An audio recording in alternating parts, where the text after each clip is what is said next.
आदिशक्ती संत मुक्ताई पालखी 700 किलोमीटरचा प्रवास करून मोहोळ तालुक्यात दाखल झाली।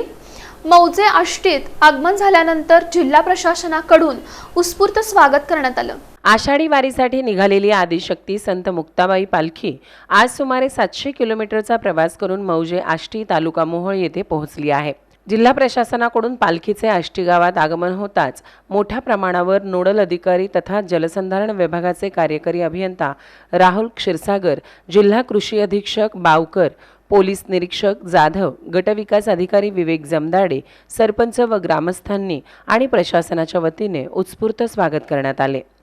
पालखीतील वारकरी व दिंडी प्रमुखांचे हारतुरे देऊन स्वागत करण्यात आले।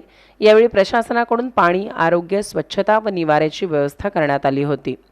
या प्रसंगी प्रशासनाकडून देण्यात येणाऱ्या सर्व सुविधांबद्दल व उत्कृष्ट नियोजनाबद्दल आदिशक्ती संत मुक्ताई संस्थानचे विश्वस्त रवींद्र पाटील महाराज यांनी समाधान व्यक्त करून जिल्हा प्रशासनाचे आभार मानले।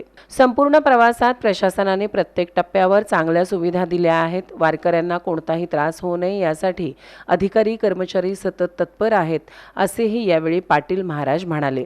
आष्टी येथे आजचा मुक्काम करून उद्या पहाटे पालखी पंढरपूरकडे मार्गस्थ होणार आहे।